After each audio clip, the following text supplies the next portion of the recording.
Well, hello and welcome once again to the DCL podcast, where we're inviting you to sit back, relax, and we'll be on our way shortly.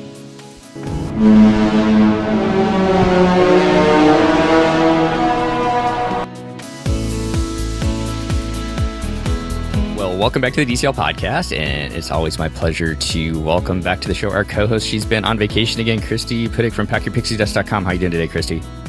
I am well. I am well rested and a little exhausted all at the same time. You are all suntanned and ready to jump back into the office work, aren't you? I am very suntanned. Double dip on the Dream. That's 2 years in a row now, right? No, I skipped last year. Oh, I'm sorry. Yeah. So it is the second double dip, but we did not go last year. Because we went to Alaska last year. That's right. But I think that if I remember right, you actually have another one booked next year. Yes. Yeah. At the end, though, in November. Oh, in November. Okay, so it's gonna be a little bit of a wait this time, huh? I know. Knowing you, I know that you'll fill in your time somewhere between now and then. So. Well, obviously. Yeah. Well, we are going to kind of continue. This is almost becoming a series, and we've had several people kind of reach out, and they've wanted to talk about their experiences on other cruise lines, whether it's been since we did the show that you did Celebrity, and my family's been on Norwegian. We've had several people that have wanted to come on and talk about their experiences sailing with either Royal Caribbean, Norwegian, and whatnot. And I think that there's a good value in it to all of the listeners, even though it may not be necessarily talking about Disney Cruise Line. I think that sometimes due to the price point of Disney Cruise Line or just the itineraries that you want to do that Disney does not sail at this time, you kind of have to look elsewhere. And I really appreciate all of the guests who've been willing to come on and talk about their experiences on the different cruise lines, so we kind of know what to experience, so that we kind of know what to expect when we sail on those different cruise lines. What do you think, Christy? I think it's a great idea. Yeah. So today I'd like to welcome to the show. He reached out and he has been on many different, he and his family have been on many different Disney cruise sailings, but they just recently got off a Royal Caribbean sailing. I'd like to welcome to the show Armando from Texas. How are you doing today, Armando? Hey, how are you? I'm doing great. Yeah, how about you guys? Not too bad. Thank you so much for reaching out and offering to kind of share your experiences on Symphony of the Seas with Royal Caribbean. Before we talk about that sailing, though, why don't you give us a little bit of a background on who went on the cruise and then kind of some of your Disney cruise sailings that you've been on before? Okay, yeah, great. On the Royal Caribbean sailing, Symphony of the Seas, that was our third Royal Caribbean sailing. We had been on Freedom of the Seas in 2012 and on Monarch of the Seas, which has since been scrapped in 1994. But for the Symphony of the Sea sailings, it was my wife, myself, and then another couple that are really good friends with my wife. And that was it. And as far as on the Disney sailings, my wife and I are platinum now. We just took our 11th cruise, so it was our first as platinum members. Congratulations. And thank you. Thank you. It took a lot financially to get there, but we got there. We've been on Bahamian sailings, Caribbean sailings, both east and west. We've been Alaska, and last year we did the 10-day Mediterranean out of Barcelona on the Magic. So pretty much a mixture of anywhere from 4 to 10-day sailings on 3 of the Disney ships. We have never been on the Dream before, so that's the only one left. Do you have any plans on sailing with it soon, or? Actually, believe it or not, Friday we're going on a double dip on the Dream, just my wife and I, to celebrate my birthday on Monday. Well, happy. Where's that little tidbit been hiding this whole conversation? Fantastic. Yes, thank you. It's something we were able to squeeze in. Actually, we had that cruise planned way before the 8-day we just took on the Fantasy 2 weeks ago. That one was basically an opportunity that came up, but this one was the one we were going to do for my birthday, just because we just wanted to be on the Dream, and that we would have, we had been on all 4 ships and yeah, pretty much have the experience of a double dip at Castaway. Well, you will complete your Grand Slam. That's fantastic. Yes, we will. Thank you.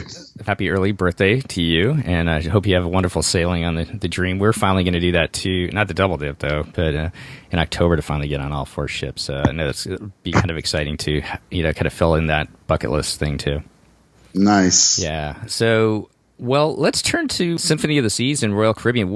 And I'm guessing, I kind of guess I have an idea as to why you sailed with it, because you had your friends or your wife's friends with you. But what made you guys want to take this cruise? We just wanted to make sure we weren't, we love Disney. We're a Disney family. We love the films. We love visiting the parks, although not that much anymore because my kids are older. I have a 19-year-old, a 16-year-old, and a 12-year-old. My wife really wasn't a park person. We used to go every year because of the kids, but now that they're older, like I said, and she really didn't really enjoy it because, the crowd, the lines, humidity, even though now that we live in Dallas, it's kind of the same weather as Walt Disney World. But cruise line has always been something we really enjoy because of the ambiance. You're in a set setting. You pretty much know how you're going to vacation for the whole week. And we just wanted to make sure that, hey, well, there are other places, other cruise lines to sail on. Let's just make sure we're not just focusing on Disney. And as we all know, as a great of a product it is and vacation experience, sometimes price-wise, it would make sense to go with a different cruise line. And then we, listening to the news and watching TV and all that, all the promotions that they had been doing on their new private island, or not new, but expanded and enhanced CocoCay. We felt, let's give it a shot. That way, we can really, really compare apples to apples. Well, then that's what we should do. So you guys had been on Royal Caribbean before, and we're kind of in the same boat with our friends. When we travel with our friends, they're all invested in Norwegian. They love the Norwegian product, and price point wise, they're just not going to pay for Disney. We go without kids at that point, so we really enjoyed those sailings. You guys have been on Royal Caribbean before, but it's been 2012, and you guys are going on their latest ship, which is, to put it into perspective, like over 6,000 passengers versus the Dream and the Fantasy, which is roughly around 4,000. What did you guys do how did you guys prepare for this as far as this cruise? What kind of resources did you use to kind of plan the trip and what you would expect? Great question. I actually listened to another podcast, Matt Hochberg's podcast, to kind of get a feeling of what the Royal experience was, and just also doing a lot of research online, comments, pros and cons about cruising out of Miami, because the sailing we took was a 7-day cruise out of the port of Miami. And just the whole experience of people, what they were recommending on that ship, since it's an Oasis class ship, and then that class has been around for a while, even though Symphony is the newest ship, just what to do, what not to do, how to save time, how to maximize basically the days you have on board the ship to really get a good feeling for it. And that's how we prepared. And then the couple that went with us, we just basically told them, look, we're doing this. And they're like, oh, wow, you're not doing Disney?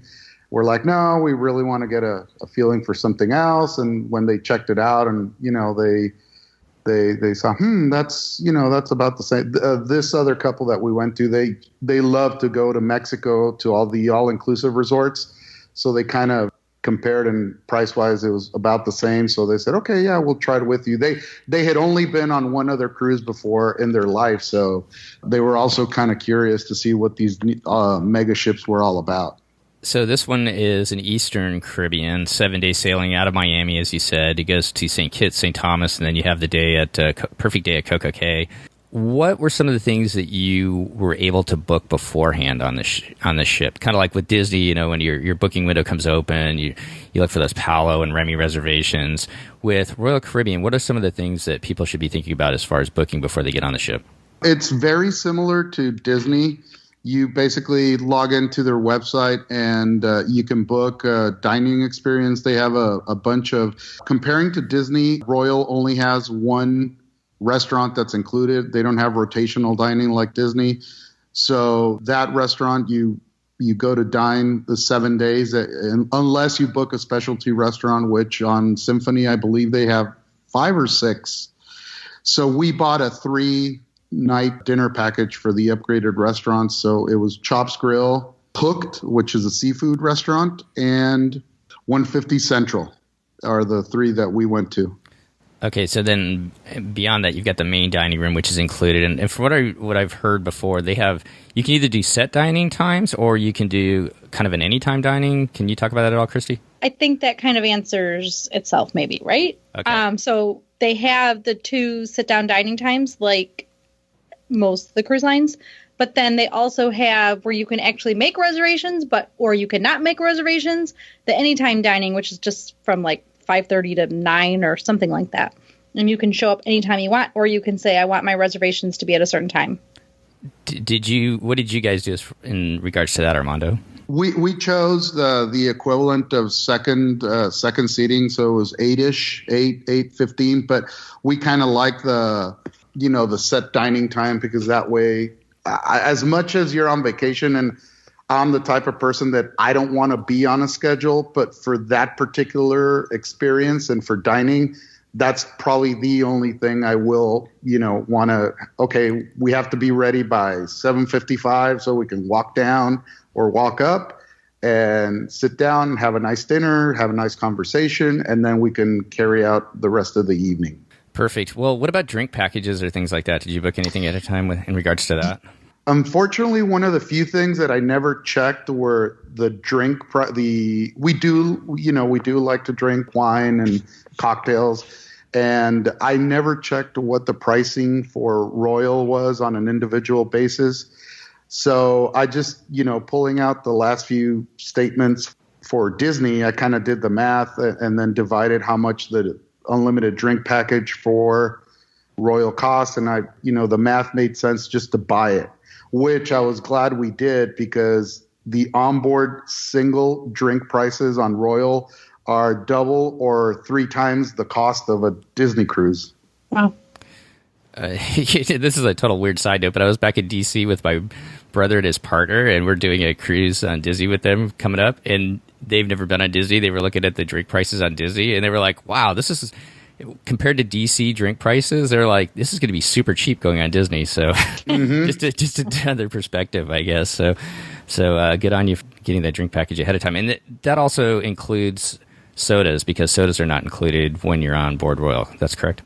Correct. Yeah. Sodas are not included. Basically, the only things included is water and coffee, just run-of-the-mill coffee, because this ship in particular did have a Starbucks on board, but that's not included even with the drink package. But with the drink package, you get sodas, you get coffee. You can go to the spa and the gym, which are kind of side by side, kind of like Disney, and get freshly prepared smoothies and drinks, which I found out on the 5th day, and I wish I would have found out before, because that's pretty much all I have for breakfast is a juice or something simple.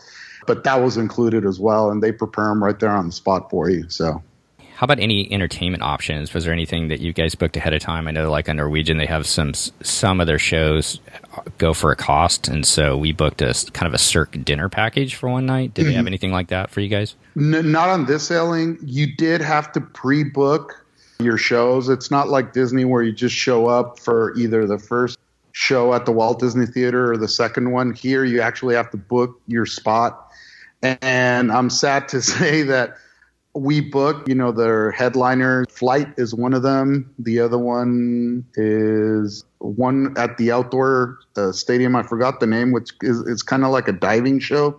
And the only one we actually showed up for was the diving one, but that day the seas weren't cooperating, so they had to cancel it because for safety of the performers.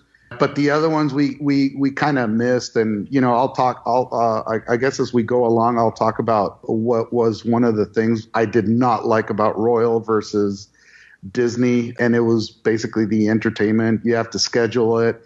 You have to basically stay on, like I said, on their schedule. Otherwise, you miss out. And it just felt like there were a lot of things to do, but at the same time, nothing to do. Well, let's turn to the cruise itself. We'll just start. Was this your first time sailing out of Miami? Yeah, we sailed on the Wonder once before for a 4-day Bahama cruise, and then also once on Celebrity for a 7-day. Okay, so you've sailed out of Miami before. This leaves out of Miami. How was the embarkation process? I know they have that new process where I believe you do everything on the app. You take your picture on the app, and then it's a pretty quick get onto the ship. That is something that blew us away. I mean, I am not exaggerating. I put a timer because I had heard from people before how simple it was and how easy, and people, boasting on the internet and posts saying, "Oh, curb to ship in less than 10 minutes." And I was like, that's impossible. Sure enough, I mean, when we pulled up and I saw the size of the ship, I was like, there's no way we're getting on in less than 30, 40 minutes. And I had done the whole thing on the app, the check-in, the pictures, and they're not kidding. Literally, you get off the Uber, cab, whatever you took to the port, you give your bags to the porter with your room tags. You walk in, you walk up some escalators. They have a bunch of greeters there with tablets. They scan your barcode, and they're like, okay, boom, boom, check a few things. Okay, you're good to go. You pass the security that's kind of like the airport, and boom, you're on the ship. I mean, literally, you're on the ship. It was like, for us, it was like 13 minutes total. Yeah, I think this is something that is got to come to Disney at some point, don't you think, Christy? Oh, yeah, for sure. I think that they are going to have a lot more technology, or going to employ a lot more technology as they get ready for the new ships. With the kind of redo at Port Canaveral, my guess is it starts there. I know that they're redoing Miami down there as well. So hopefully a lot of this stuff is going to get incorporated. So it's just as easy as what Royal's done. So, well, that's awesome. So 13 minutes you're on the ship. What was kind of your thoughts as far as the overall ship goes? I mean, that's a huge ship. What were your thoughts as you got on board Symphony of the Seas? It was, I mean, at first, since it was our first time on an Oasis class ship, you walk in, and that's one thing that even though we got on the ship really quick, the gangway, the main gangway onto the ship, you're kind of in not the boardwalk, Eric, but Christy, what do they call that? Like the Central Park? No, not Central Park. Oh, the promenade? The promenade, yeah. You walk into there, and it was very crowded. Like, people were just like walking in and standing there and not moving. So we walked in and we're like, okay, what do we do now? Where do we go? So we were a bit hungry, and we just went over to Sorrento's and grabbed a couple of slices of pizza and a drink, and just like, wow, are we on a ship, or is this thing actually going to move? I mean, I've seen pictures and it almost like seems surreal, doesn't it? I mean, it almost doesn't feel like you're on a ship. Exactly. I mean, that area is literally like a little mall, and you have a couple of restaurants there and bars and stores, and they have a live band that plays sometimes, and it was very overwhelming, at least for me. And looking at everyone there, everyone was kind of like, now where do we go? What do we do? And so we hung around there for a little bit, and then we went to find our staterooms that by then we could access them just to drop off our carry-on stuff and kind of, get into more of a vacation mood. And then we just head straight up to the pool deck. Well, let's turn to you guys' stateroom. What type of stateroom did you book, and what did you think? We booked a entry-level ocean view balcony. And I'm glad we did, because at first we were debating. My wife was like, no, why don't we book a Central Park balcony stateroom? And I said, I've kind of read online that those, it's kind of booking an inside one, because if you leave the curtains open, people can look into your room. And oh boy, were we like so thankful we had booked the ocean view, because that's exactly right. I mean, you're walking either through Central Park or through the boardwalk, and the people that had their staterooms open, the curtains open, you could see everything into their stateroom. Going back, it was ocean view stateroom. It was, I believe the total square footage without the balcony was like 196. Mm-hmm. From the last time we were on either Celebrity or Royal, they've done a great job on this ship to maximize space. I mean, we were able to, my wife travels very heavy. I mean, she practically takes every shoe she has and every purse. That is not wrong. So we were able to store everything and our luggage without, having to jump over bags or luggage during the wholesaling. So we were happy with the stateroom. The only thing right off the bat, I was like, oh, it only has one bathroom, one restroom. And so you kind of have to share, and being on a cruise ship and being so small, if one person's trying to get ready, the other one has to wait, versus on Disney, one person can get ready on one side and the other one on the other. A couple of questions on the stateroom. Did you feel like you would have had enough space if you had members of your family with you as well? No, not at all. I mean, if we would have had at least one of our kids with us, I think we would have been like we can't stay in the stateroom except for sleeping, and that's it. Yeah, that's good to know. And then the bathroom. This sounds bad. I'd forgotten a little bit just sometimes how tight the Disney like double-sided bathroom is to me. So, the split bathroom.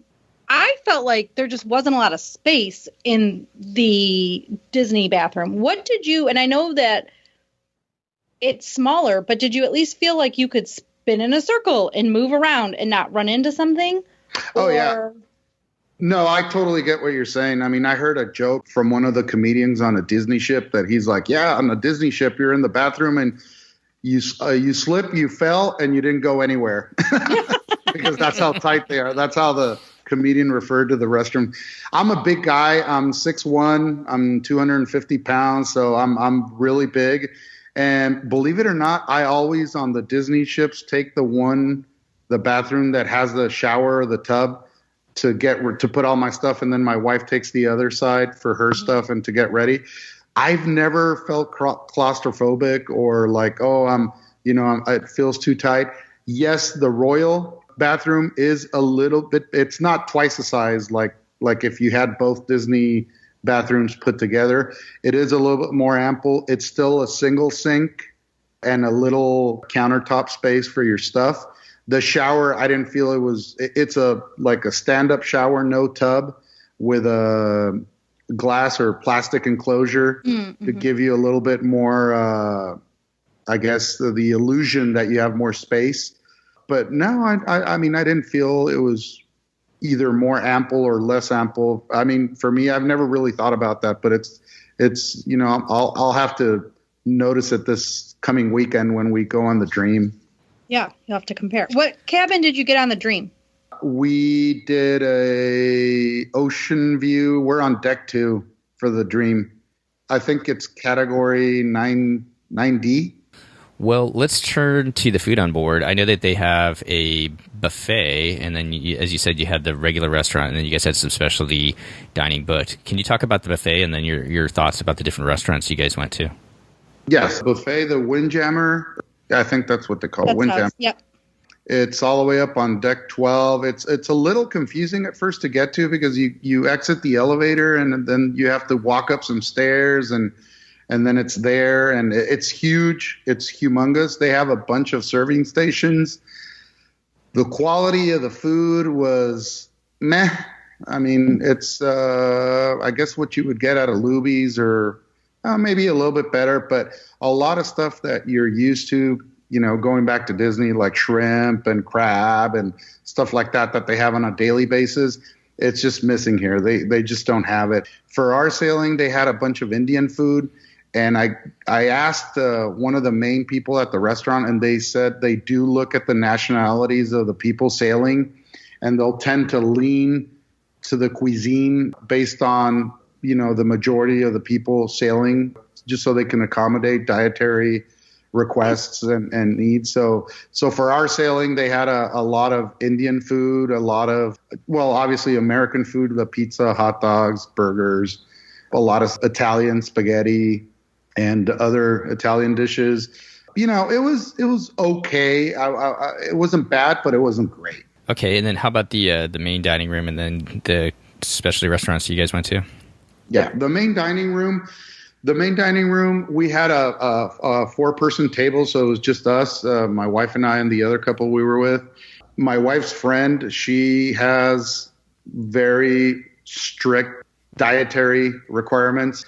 So she really has to watch everything she eats, and it's just very, very tough to, us being foodies and to be with someone that has to watch their diet so much. But Royal was great about it. The head waiter came over the first day, and she's like, "Hey, I can't eat this. I can't eat that. Can you guys prepare this like this? Because I can't eat it like that, et cetera, et cetera."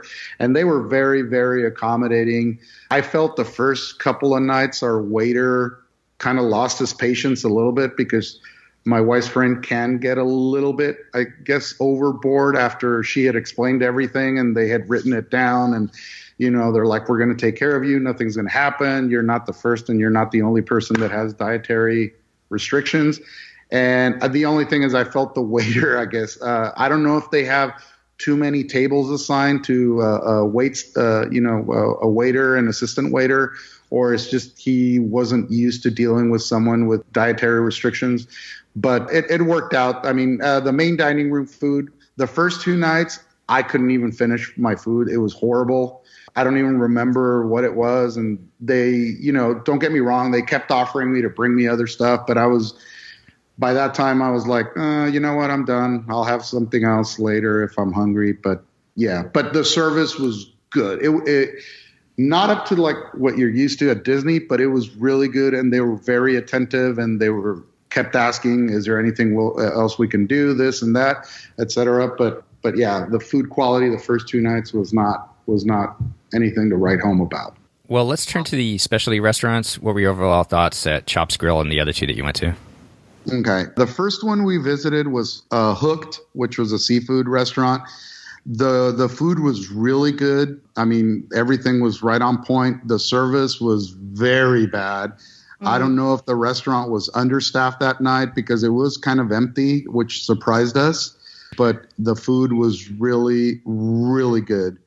The second one we went to was Chops Grill. It was, I could not believe living in Texas, especially Dallas, having all these great steakhouses we have here, I could not believe I was having that good of a steak, and especially out in the middle of the Caribbean Ocean. I mean, it was fantastic.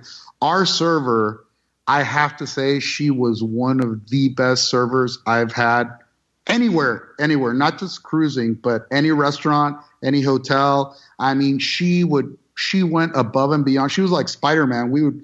I was joking with her and my wife and the other couple that she's like, hey, I forgot her name. I just drew a blank right now. I had her name, but anyway, we're like, hey, she's like climbing up the wall to go get us because we would be like, hey, do you have sea salt instead of just regular table salt? She's like, oh yeah, and then we would kind of like see her like run across the room and then come back, and then my wife's friend with the dietary restrictions, she also had to have the steaks a certain way, this and that, and I just can't say enough. I mean, it was a fantastic dinner. She went, the whole restaurant went above and beyond. On the Symphony, Chops is very small, so you kind of feel you're eating with other people, even though the tables are separated because it's very, very small. But what a night. I mean, we had a great food, amazing service, and conversation. Everything was just right on point. The last one we went to, I think, is like 150 Park. It's like the creme de la creme of the onboard or the specialty restaurants for Royal. And it was fantastic. The service was good. It wasn't great like we had at Chops. It was good. The ambiance, everything was, it was worth it. I think we got the 3-night package for $88 a person for the 3 specialty restaurants, and it was well worth it. Did that include your gratuities?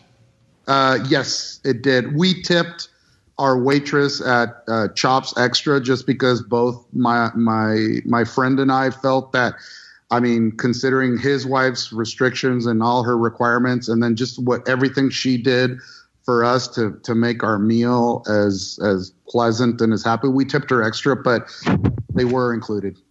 Okay. Did you feel like you had to tip extra? No, we didn't feel it. We just thought she really, really, really earned it. For sure. At Chips. Yeah. But no, I didn't feel, the 2 other places, it was like, well, especially Hook, that the service was very, very okay, I guess. No, that was it. So from my understanding with these dining packages, it's something you definitely want to do ahead of time because you're going to save a lot more money. I'm looking at their website right now, up to 40% if you do it before you leave versus trying to buy it on the ship. Is that even a possibility to buy a dining package once you get on the ship, Christy? Do you know? I don't know the answer to that question. Yes, it is a possibility because we had bought it, but our friends had not. So I don't remember how much extra they paid.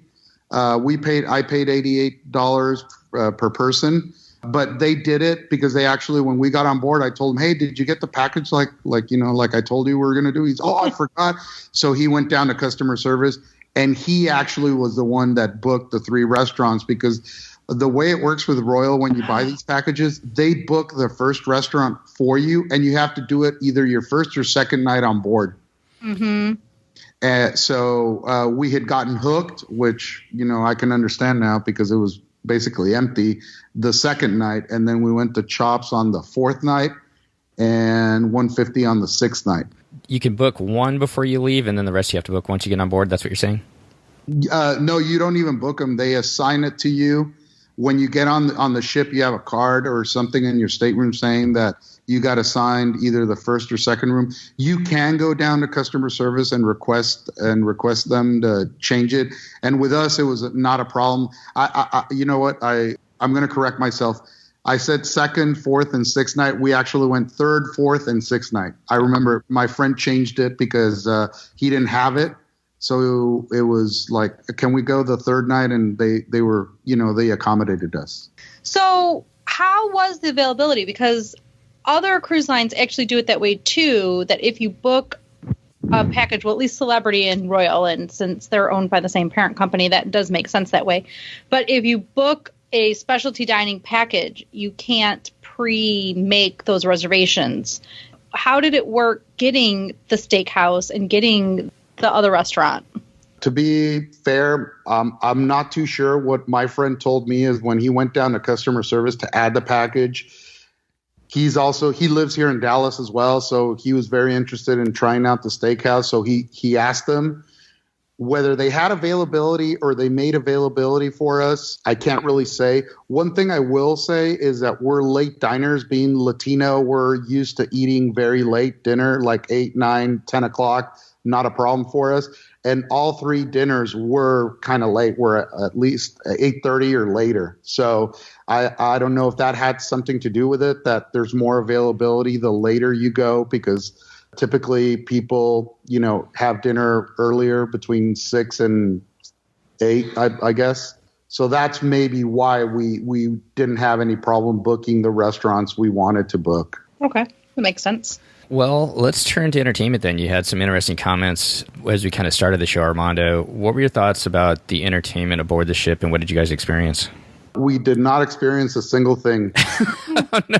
Even though we booked their headliner shows, which one of them is Flight, and all the comments and posts I read online and that I listened to on Royal Podcast mentioned that it's a spectacular show, that you're not supposed to miss it. We just never made it because we, being a ship so big, and it was our first time on a ship like that, we kind of got lost in doing other things, being up on the pool deck. And then my wife's friend is a big time casino person. So we spent a lot of time on the onboard casino.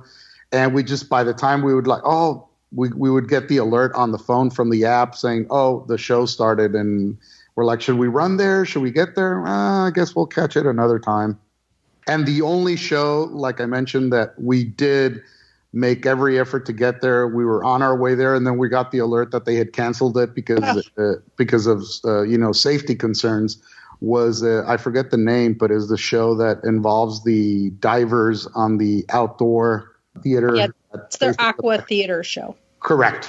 The ship wasn't moving at all, but I guess, they know more than us, and for safety, they just didn't want to risk it. That's at least what the app said, that it was for safety of the performers, that the seas were kind of rough. If it's windy where they're diving and there's the risk of them, getting blown into something, that would be a problem, because they literally dive where they're doing all of this stuff in the air. So it's pretty amazing, I guess.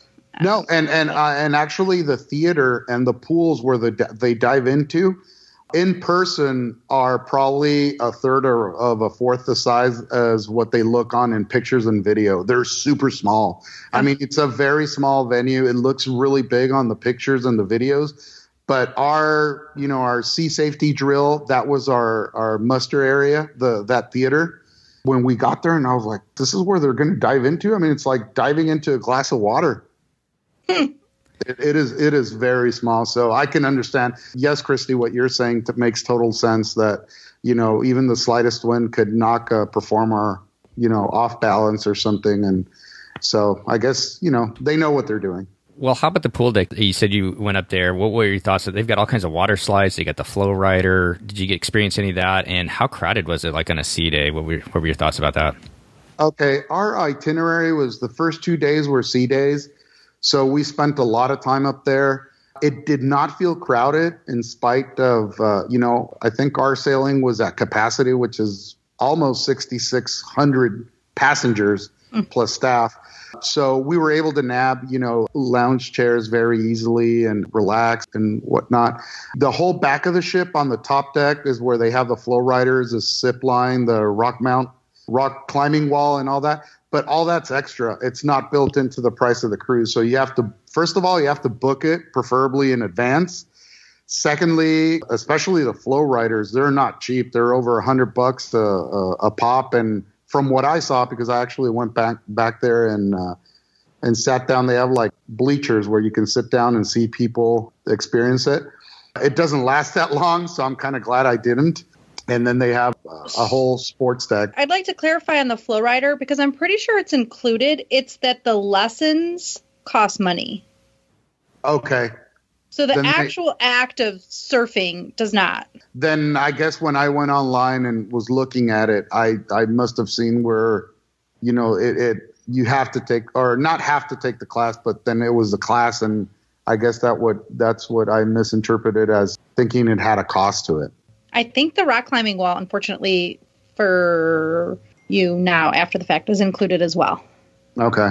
In fact, I'm pretty certain of that. So, but the zip line, I'm not sure. I'm actually going to look that up. So we just lounged around, and we actually my friend and I got into a volleyball tournament in one of the pools, and it was a lot of fun, got to meet people from other places and just, had chill out. They have 2 pools up there. And it was just nice and relaxing. As far as the waiters, I think we haven't touched really on the drink package, except that, I mentioned we bought it. The drink package is one of those things where I'm on the fence about. Cost-wise, it makes sense if you're someone that has a couple of drinks, during the day, and then some wine at night during dinner, and maybe a cocktail after dinner. Just adding 3 or 4 drinks a day. The individual cost would actually pay for your drink package per day. It's one of those things that I guess psychologically is like, oh, we already have it. So you start ordering a bit more drinks than you're supposed to have. And, and then other people start doing the same thing as you. And I guess you can imagine where I'm going with this after a while, especially at sea days. The whole ambiance in the pool deck is maybe not that family friendly. So we're kind of glad even though we're not that conservative with our kids, maybe for our youngest one, some of the stuff we saw closer to the end of the day would have not been that appropriate if I'm making myself clear. Yeah. Mm-hmm. Especially language. I mean, this cruise was in May, the latter part of May. So we saw a lot of younger people in their low 20s. I'm assuming college was out by then, the semester. So, language and certain displays of action on the pool deck were not very family friendly closer to the end of the day. And I really didn't see anyone on the Royal side policing it or asking people to tone it down or kind of, hey, remind yourself you're in it's a family friendly cruise. Though, even at Disney this past week and on Disney, first of all, I saw a lot more bottoms. So swimsuits that didn't cover the women's bottoms than I ever have in the past. And that to me was a little bit crazy. Like, how are you walking around? Then what we also saw are these teenagers would give themselves a bottomless bathing suit, if this is clear, once they've stepped away from their parents. Okay. Yeah, I got it. This was both at the resorts, this was at Castaway Cay, and this was on the cruise ship. And in fact, in the concierge lounge one day, the guest services manager, so the manager of the hosts that are there, had to let one of the girls know that she needed to wear bottoms because she had like a long tank top on and that was it, into the lounge.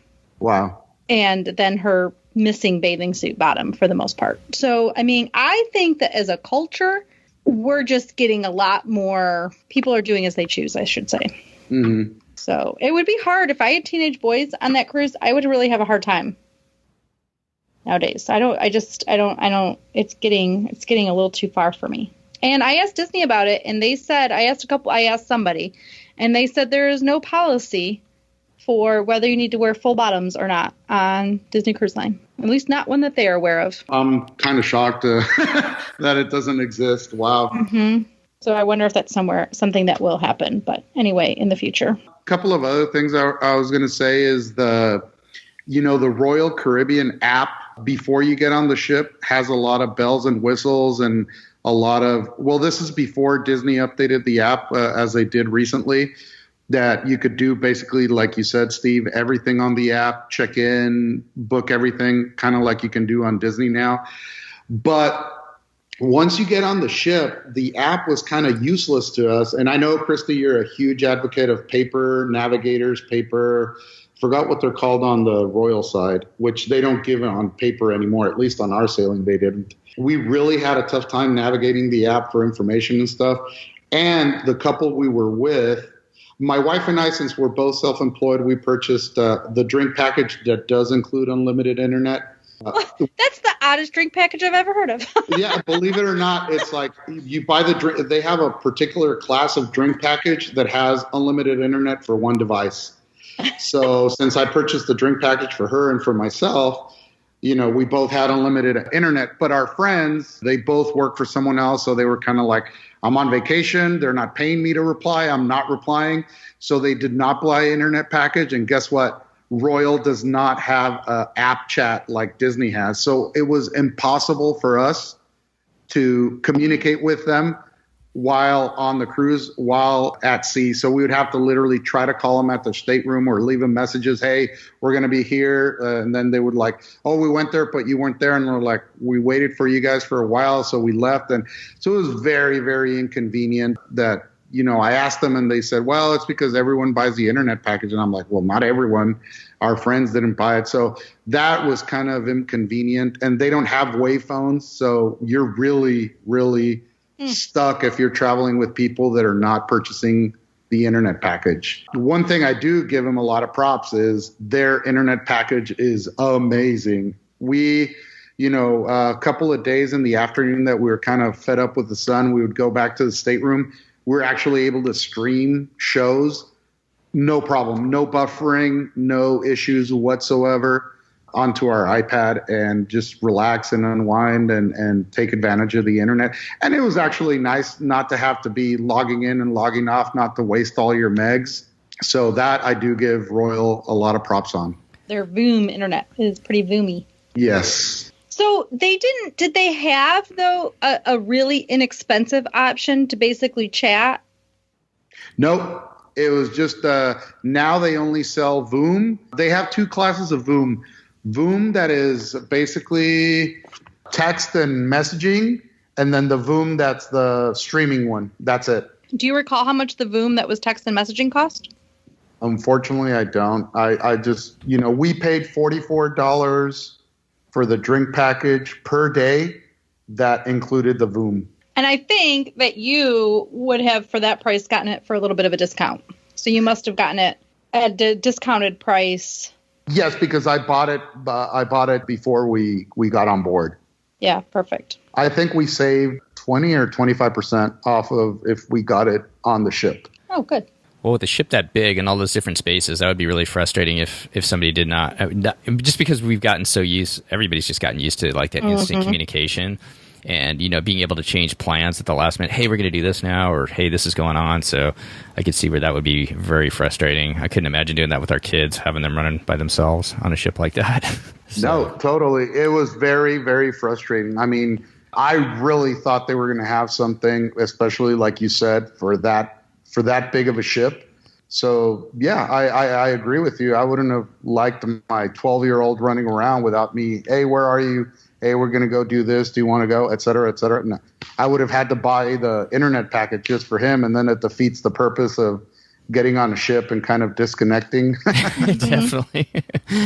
Well, we're kind of, I don't want to take anything away from what you have to say, Armando. We're kind of running a little bit long here now. Okay. So why don't we just touch on the ports real quick, if you have anything on what you did, if there's anything that really stood out. But I'd really like to touch on your thoughts on the Perfect Day at Coco Cay, if that's okay. Yeah, that's fine. I mean, we did St. Kitts, St. Thomas, nothing big to talk about them. We had been there before. St. Kitts is probably my least favorite port of Eastern Caribbean. And, not to say anything bad about the island, but they really got devastated with the last hurricane that went through there, and they haven't been able to recover that well. So we just took a little tour we found from a guy selling it to us at the pier. The Scooby-Doo Mystery Machine. It was actually painted like the Mystery Machine, and they kept playing that song Scooby-Doo Papa. I just saw one of those near our airport here recently. Somebody's got a spreader van that they turned into the Mystery Machine, which I got a kick out of. Yeah, this guy did the same thing. It was an open air van, but still it was painted like a Mystery Machine, and he kept playing the song. So we just did like an hour and a half tour around the island, came back, and that was it. St. Thomas, same thing. We got off. We just walked around, the duty-free area. Our friends hadn't been there, so, they were curious about all the duty-free shopping and all that, and then we just made it back to the ship. But on to Coco Cay. We were the second sailing to dock there. We were supposed to be the third one, but the very first one, they couldn't dock because the swells were pretty high and they didn't want to risk damaging the ship. So the very first sailing that was supposed to go there, they skipped it. We moved from the third to the second sailing that got there. And boy, talk about knocking it out of the park. I mean, the whole experience of the island is amazing. They did a fantastic job of segregating the noisy section for, the 20-something-year-olds or 30-somethings that want that club music and boom, boom, boom, to kind of like the area for more chill, more relaxed for adults. And then the central pool with a bar and a DJ as well. And then they have the whole section that's a water park that is at an additional fee. But we didn't pay the money to go into the water park, but it looked like so much fun. My wife doesn't like water slides, so that's why we didn't do it. So I think if I would have been with my boys, we would have definitely done it. I mean, from what I understand, they have the tallest slide in the Caribbean. Is that correct? Tallest slide in the Caribbean or North America? Something like, it's something ridiculous where the slide is over 100 and something feet tall, and then you just plummet down, and it just looked like I walked around and took a bunch of pictures and video, and it just looked like everyone that was in there was having a fantastic time. The layout of the beach is very, like I said, it's very segregated, but at the same time, it doesn't feel like you have to walk forever and ever to get from one point to another. The food, I will say this, the food on Coco Cay was spectacular. I mean, way, way more options than compared to Castaway, where it's a cookies barbecue. Here they had a wide selection of basically you name it. It was there. But they had a lot more selection of entrees and dishes than just barbecue and burgers and hot dogs. Was that included? Yes. The only thing right now on Perfect Day at Coco Cay that is extra are the water slides. And obviously, if you do an excursion like, the snorkeling or the banana boat or any of those types of excursions, but the food, everything else is included. The drink package from the ship carried over to Coco Cay. Okay. So that was another day that, we didn't have to spend on any drinks of any type. And also the Voom internet works on the island. So that was also another plus that we didn't have to pay for roaming charges on a Bahamian cell carrier. Well, that's a nice perk. Yeah, it is really, really nice. My friend and I, we rented some snorkel gear and went out and snorkeled in one of the bays, and we were actually, snorkeling around, and then we heard some people say, "Oh, there's a stingray over there. Did you see that little tiger shark that just went by?" And I'm like, "No, where?" And I just bolted out of the water, and I said, "I'm done." Yeah, I would have been right behind you. Yeah. Overall, it was a fantastic place. They have one of those balloons, kind of like at Disney Springs, that you could also pay to get. That's also a paid experience. But while we were there, the winds were so gusty that they had it shut down. But it's basically, I'm assuming, I do not know for a fact, but that it's by the same company as the one that did the one at Disney Springs, because it looks identical. It's just different color scheme. Was there anything else you guys did while you were on the island that day? No, just laid back and chilled, had a couple of drinks, and then we went into the central pool area and we're kind of just listening to music and talking, and then we walked around the island just taking pictures and just taking it all in, because we just wanted to, the full experience. And since only one other cruise had been there before we had, it was kind of cool to be, like the launch clients or customers or sailors to be on that, to have that experience. I like the fact that they kind of separate it so that you can have a different experience based on what you want to do. As you said, like, for the 20-somethings, if they want to do the club scene kind of thing, it's not like you all have to be kind of experiencing the same thing. So I kind of appreciate the way they did that. Yes, yeah. And they did a fantastic job, because, like I said, getting from one place to the other, if you're in the mood of listening to some music, it's not going to take you a hike to get there, or 20 minutes walking, or renting a bicycle or something like that. It's just so I don't know how they did it to angle the music or the speakers or something, but there's really, it's a phenomenal place. I really hope other cruise lines, especially Disney, are looking at what they did and implemented in the future into their offerings, because it was a great day. We really, I hate to say this, as cliche as it's going to sound, we really had a perfect day at CocoCay. I love it. We'll just take that little soundbite and send it over to Royal Caribbean, and they could just add it on to their website. Well, you guys get back to Miami after CocoCay. Any thoughts on disembarkation? Was it as easy as getting on board?